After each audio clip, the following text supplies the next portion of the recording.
বাংলা জনরবের পক্ষ থেকে আপনাদের সকলকে স্বাগত জানিয়ে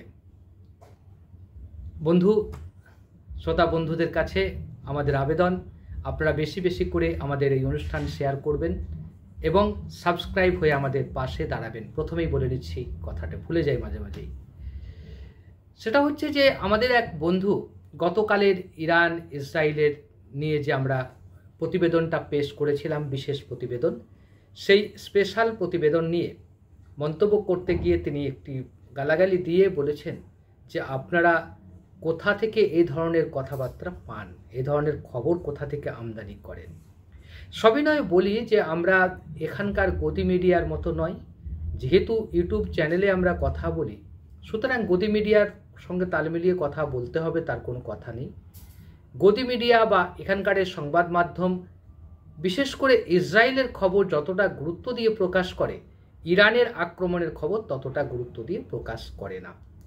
এর ভিতরে একটা কারণ আছে, কারণ আমেরিকান লবি এবং ইসরায়েল লবি যে চাপ থাকে সংবাদপত্রগুলোর উপরে, সেটাই এখানে কার্যকর করার চেষ্টা হয়।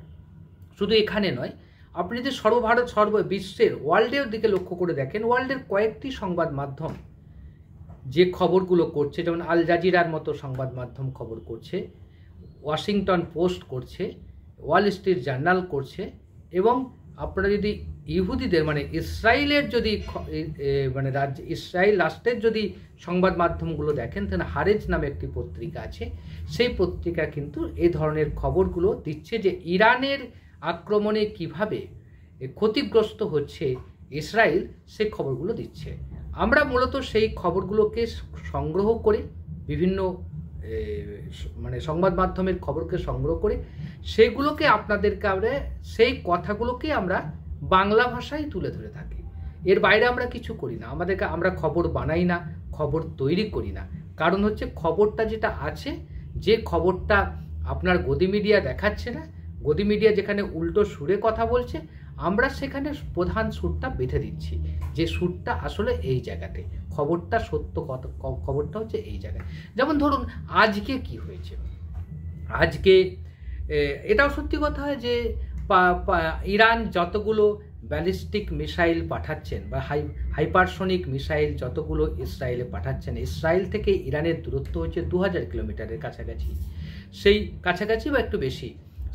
সেই জায়গায় দাঁড়িয়ে তেল আবিবকে লক্ষ্য করে যখন ব্যালিস্টিক মিসাইল ছোড়া হচ্ছে বা হাইপারসনিক মিসাইল যখন ইরান ছুড়ছে, যদি 150টা মিসাইল ছুড়ে থাকে, তাহলে 90% অর্থাৎ 90% মিসাইল কিন্তু আকাশে ওই যে আয়রন ডোম বলে যে প্রতিরক্ষা ব্যবস্থা করে রেখেছে আমেরিকার মদতে ইসরায়েল, তার ফলে সেই আয়রন ডোমের প্রভাবে প্রায় 90% কিন্তু ধ্বংস হয়ে যাচ্ছে, মাত্র 10% হয়তো পড়ছে বিভিন্ন জায়গায়। তাতে যে ধ্বংসলীলা আমরা দেখতে পাচ্ছি ইসরায়েলে, সেটা একটা অভিনবত্ব বলা যেতে পারে।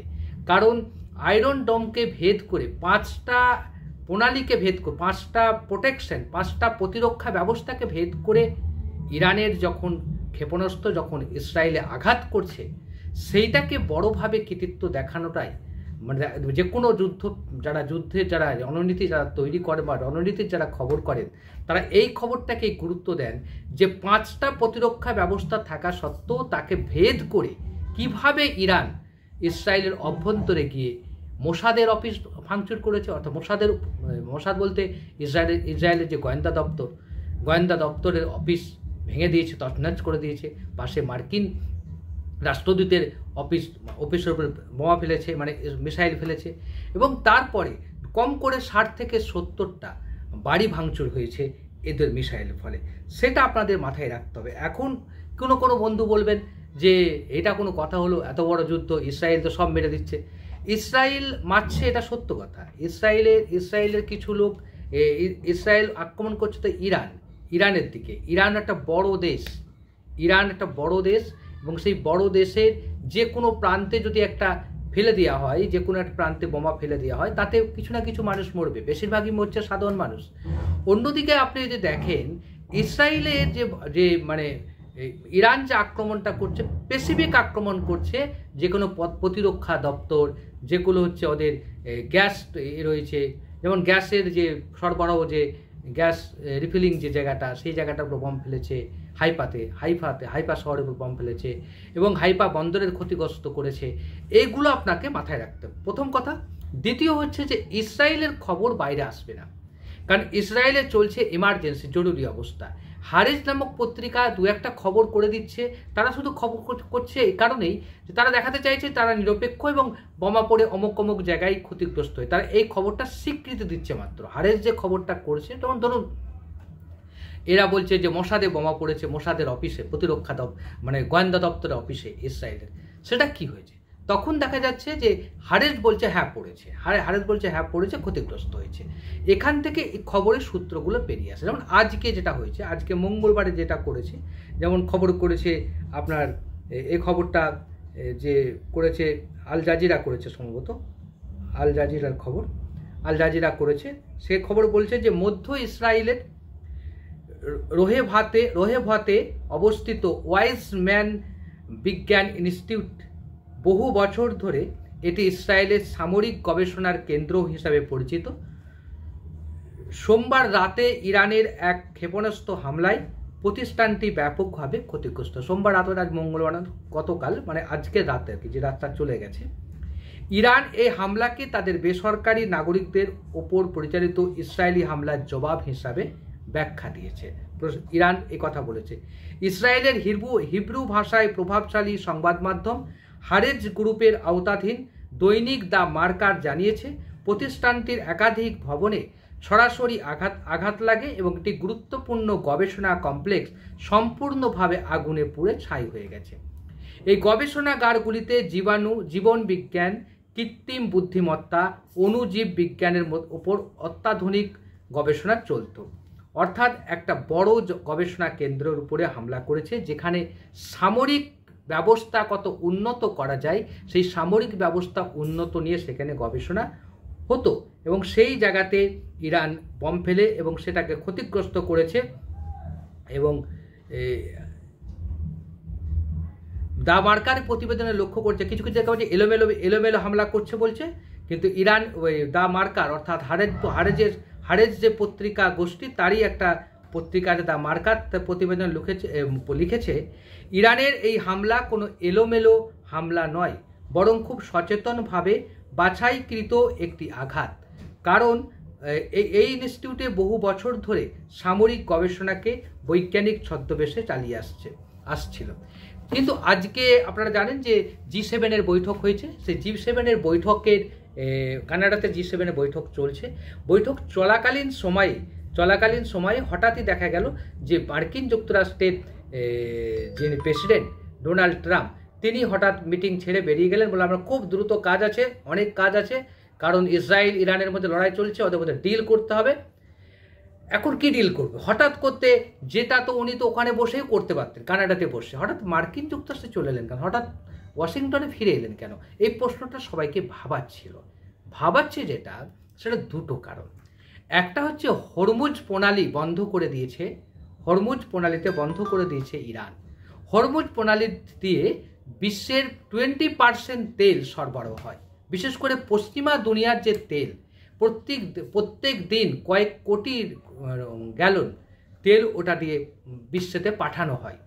অর্থাৎ এই জায়গায় দাঁড়িয়ে হরমুজ প্রণালীর যেই জায়গাটা রয়েছে, সেই জায়গাটা হচ্ছে একটা খাল, সেখান থেকে জাহাজ পাঠানো হয়, সেই জাহাজে তেলগুলো ভরে তেলটা নিয়ে যাওয়া হয়। কিন্তু এখন ওখানে পশ্চিমা দেশগুলোর সমস্ত জাহাজ বন্ধ করে দিতে নির্দেশ দিয়েছে ইরান। কারণ হচ্ছে ওর জায়গাটা হচ্ছে হরমুজ প্রণালীটা হচ্ছে ইরানের নিজস্ব প্রণালী। এখানে যেমন তেল পাঠানো হয়, অপরিশোধিত তেল যখন বিশ্বের বিভিন্ন প্রান্তে পাঠানো হয়, একই রকমভাবে এটাও ঠিক এখানে কিন্তু গ্যাস যে প্রোডাকশান হয়, গ্যাসের যে ডিস্ট্রিবিউট যেটা হয়, সেটাও একটা বড় প্রোডাকশান আছে এখানে আছে। মানে কাতারের গ্যাস এটা দিয়ে যায়, সৌদি আরবের গ্যাস যায়, সৌদি আরবের তেল যায়, কাতারের তেল যায়, ইরানের তেল যায়, তো 20% তেল এটা দিয়ে যায়, 20% তেল এটা দিয়ে যায়। এই হরমুজ প্রণালী বন্ধ হয়ে যাওয়ার ফলে পশ্চিমা দুনিয়াতে হাহাকার পড়ে গেছে, এবং আর 2-3 দিন যদি বন্ধ থাকে তাহলে কিন্তু আরও বেশি তীব্র আকার সংকট তৈরি হবে তেলের ক্ষেত্রে। সারা বিশ্বের সমস্ত প্রায় অধিকাংশ কাজকর্ম বন্ধ হয়ে যেতে পারে। এই সংকটটা তৈরি করেছে ইরান খুব বুদ্ধিমত্তার সঙ্গে। সেজন্যই দেখা যাচ্ছে যে ওখান থেকে মার্কিন যুক্তরাষ্ট্র থেকে তিনি চলে এলেন, চলে এসে অনেক কথা বললেন। কথা বলার পর উনি বললেন রণতরী আমি পাঠাচ্ছি। ঠিক এই সময় দাউটা যে মারলেন সেটা হচ্ছে চীন মারলেন। চীনের যিনি প্রেসিডেন্ট জিনপিং, তিনি আবার সরাসরি বলে দিলেন যে মধ্য এশিয়ায় অস্থিরতা তৈরি করতে চাইছেন ডোনাল্ড ট্রাম্প আগুনে ঘি ঢালছেন। এই কথাটা এইভাবে প্রতিক্রিয়া দিয়েছেন চীনের এই প্রতিক্রিয়া পাওয়ার পর ডোনাল্ড ট্রাম্প অনেকটাই থমকে গেছে এবং ডোনাল্ড ট্রাম্প ভয় পেয়ে গেছে। শুধু তাই নয়, আরব সাগরে দিয়ে যে জাহাজ পাঠাচ্ছে মধ্যপ্রাচ্যের দিকে, সেটা যাতে না এগোয় তাও চীন জানিয়ে দিয়েছে যে কোনো জাহাজ মার্কিন রণতরী এদিকে যেন না আসে, তাতে এই এলাকার অস্থিরতা তৈরি হতে পারে। সুতরাং আমেরিকা যতই চাপ সৃষ্টি করুক ইরানের উপরে, ইরান এখনই যুদ্ধ বন্ধ করে দেবে এটা ভাবার কোনো বিষয় নয় আমাদের কাছে। কারণ আমরা বুঝতে পারছি যে ইরান এই যুদ্ধকে অনেকটা দূর টেনে নিয়ে যাবে। আরেকটা বিষয়, ইরান কিন্তু তার যে আরও ভয়ঙ্কর ক্ষেপণাস্ত্রগুলো যেগুলো রয়েছে সেগুলো কিন্তু এখনও তাদের গোদামঘর থেকে কারখানা থেকে বের করেনি। যদি বের করে তারা কি করতে পারে? তারা সাইবার হানা দিতে পারে, হানা দেওয়ার মতো ক্ষমতা রাখে। তারা এমন একটা বোমা তৈরি করেছে যে বোমাটা হচ্ছে শব্দের চেয়েও কয়েক গুণ দ্রুতগামী।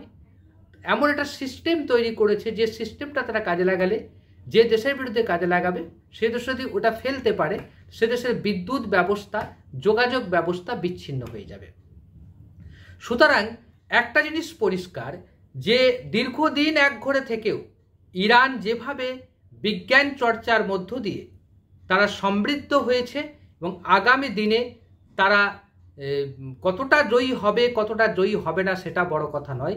বড় কথা হচ্ছে একজন লায়নের সামনে, যার সামনে অনেক বড় বড় দেশ, যাকে দেখে নিচু হয়ে যাচ্ছে, মাথা নিচু করছে যাকে দেখে, ডোনাল্ড ট্রাম্প এবং নেতানিয়াহুকে মতো নেতাদের কাছে সবাই মাথা নত করছেন।